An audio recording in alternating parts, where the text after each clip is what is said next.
Charlottesville, found a passion for LGBTQ rights and education at the age of 16 when she participated in the ROSME Youth Support Group and performed outreach to area high schools.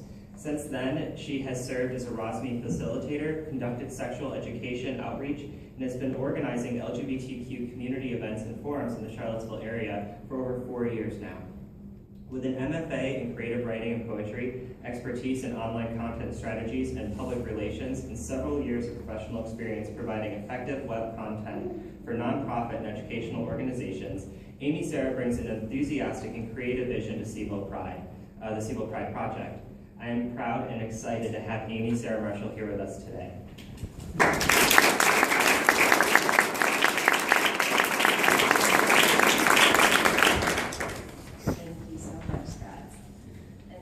Having me. I am thrilled to be here.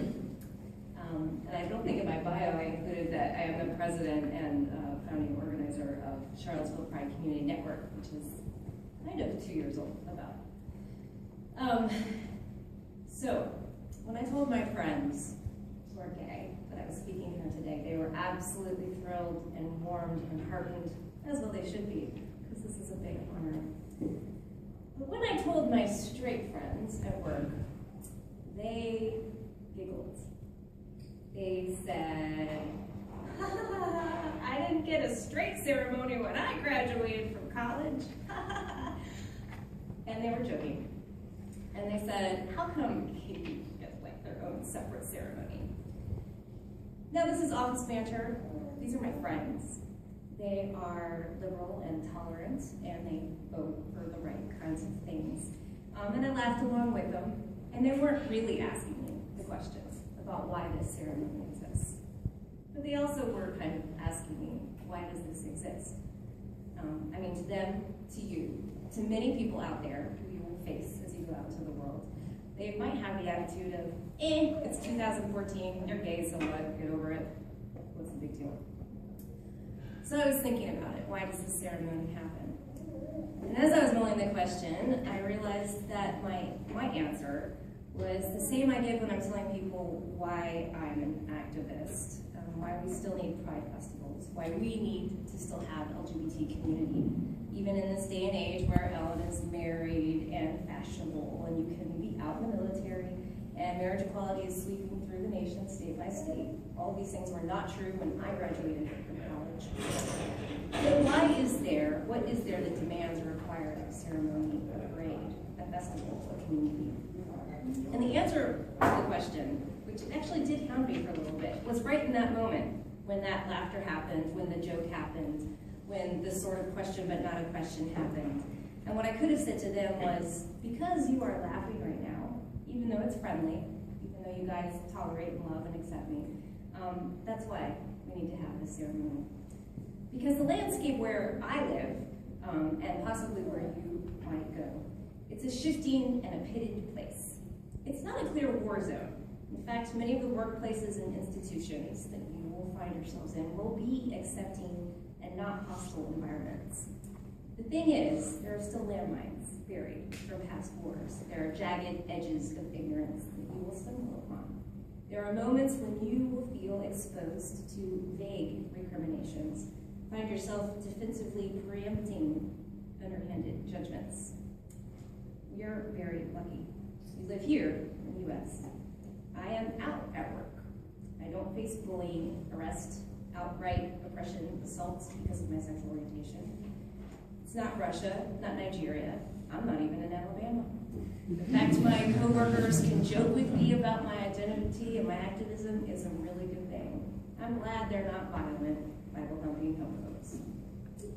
But when I compare the two, the sweet, nice coworkers, the crazy, anti-homosexual people over there, I have to admit I'm not sure who is easier to deal with. The Bible thumpers, even the violent ones, are dangerous. They're also really clear about where they stand. Really clear, and they really care about me. They really care about my sex life. Really. My coworkers, the nice liberal people, they're super tolerant and nice. But when it comes down to it, I'm not so sure that they are as clear about where they stand, or if they really want to stand for me. Which makes me think about the premise that people say about the opposite of love is not hate, but indifference. The thing about hate is there's an energy to it. It moves. In some ways, it's more malleable. It can be changed, transformed. But indifference is a stale, stagnant, hard thing. And in this instance, it's hard all the while casting itself as something appropriate and nice, not to be knocked or resisted or questioned. These well-meaning friends of mine, these nice friends, they don't understand that however nice they are, that I, as a lesbian, remain excluded from the privilege, security, and safety they enjoy. I remain other. Not only can I still be fired due to my sexual orientation, but in order to survive, even in a liberal setting, I do have to remain on guard. I do have to negotiate my identity, my sense of belonging, assess threats and risks in a way they don't ever have to. Hatred has its territories. There are still children out there committing suicide, hiding from bullies and running away from home. Still transgender people getting murdered on sidewalks in our cities. There's still people getting fired, turned away from housing, right in this area. But as we move from outright oppression and discrimination towards more full inclusion and acceptance, we hit this murky in-between zone, and this is where I find myself more often than not, watching well-meaning indifference take its own kind of toll. So I'm not out and an activist for the haters. My target audience are the nice people, gay and straight, who think I still look really too girly to be a real lesbian, or who don't do a very good job covering up their awkwardness and discomfort and shock when they hear me talk about my girlfriend. I mean, no, they don't attack me, but they don't really know what to do with me either. They're the very nice and tolerant churchgoers who don't understand why members of their own congregation might have trust issues, who are such loudmouths about their issues, who desperately need love more than tolerance, because they've been kicked out of churches and families, because they've been raped by men trying to make them straight, because they've lost their children in custody battles due to judges who don't make lesbians and be fit mothers. They're the sweet and unassuming lesbian couples who don't hold hands when they're walking on the downtown mall, or take each other to office parties, or really even talk about being gay to anyone much because it's not their issue, and they don't want to shove anything down anyone's throats. And besides, it's not really anyone's business if we're gay or not, is it? They're the people who won't put a gay sticker on their car because it's just, don't make anybody else uncomfortable. Be nice. My target is the well-meaning radio DJ who interviewed me just a year ago and had no idea that not being able to get married might be a bad thing. He was kind of like, why do you want to get married? I'm divorced. And I get that. But doesn't really get what it means to have second-class citizenship and to worry about who's going to reject you or your children in subtle ways, in moments of awkwardness, in ways that require bravery that sometimes you're just too tired to muster up. My audience is even people like me, myself. When I didn't correct the insurance agent who assumed I was married to a man, I admit I was afraid that she, sitting in my home, taking my vitals, would recoil. It's me when I was buying a truck recently, such a lesbian thing to do, being really careful not to touch my partner because he was very Southern, and I had my own stereotypes about what he would think and what he would do if he realized we were buying that truck to push the lesbian agenda. The thing is, it's easier to stand upright against outright haters and claim your human dignity.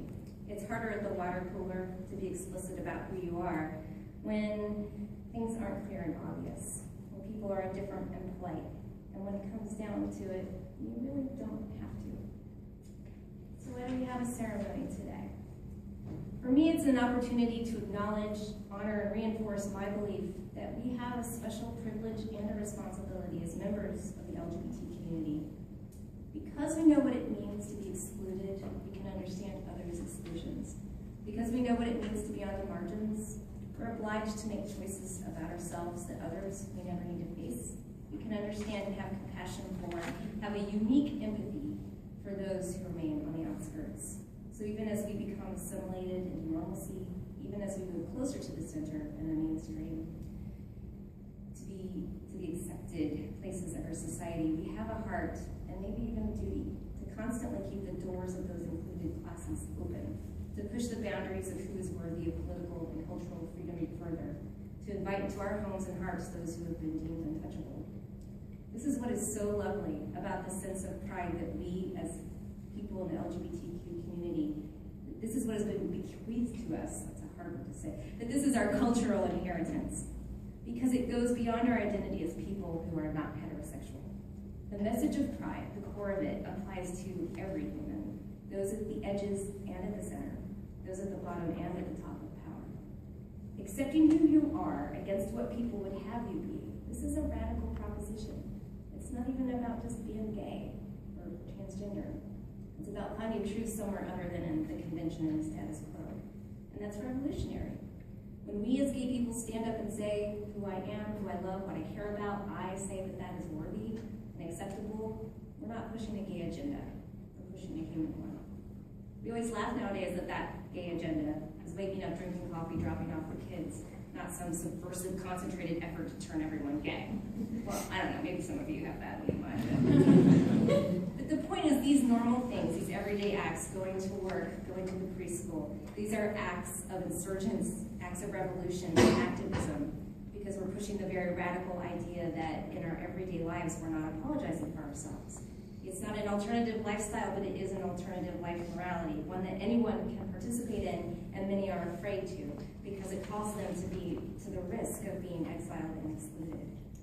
As you launch into life, whether or not you are out, an activist or not, and there's no wrongs and rights about these things, there's no little fairy who will deem you if you're not out when you should be, or give you fairy dust if you are. You remain a member of this community, and as such, your choices, the little ones and the big ones, have effects beyond yourself. It can be a lot to carry, but that's why we're here today, to remind you that we must all, because of these privileges and burdens, also care for and carry each other. We will find our own different ways to do this. For me, I do this by having a sticker on my car, not to shove my views down anyone's throat. I do it for people who, like me years ago, need to see a sign that there's somebody else in the preschool parking lot who, believes in human rights.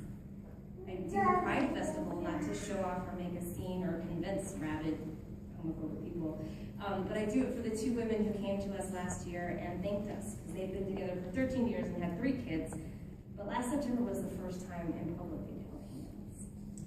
I challenged myself to be honest with insurance agents and co-workers, awkward as it is, because as we heard at a recent statewide Equality Virginia Summit, statistics show that the more people, the more of these individuals have a personal interaction with someone who is gay, transgender, or bisexual, the more public opinion changes in favor of equality. And that's what lawmakers and judges look for when they're making decisions. Ultimately, my activism and being out is for myself. Because I got to the point where I didn't want to treat myself like something that was offensive, that needed to be kept hidden, on the down low, under wraps, for the sake of respectability. Because being explicit at the water cooler with my friends at work, for me, it's a way to honor and respect who I am. When I do this for myself, I allow other people, no matter who they are, what color, what ethnicity, what level of privilege they have, to do the same. So be true to yourselves. Continue to find the many opposites of indifference. And as we do so, we end the cycles of suffering and exile we humans tend to perpetuate on ourselves and on one another. So claim with pride your inheritance.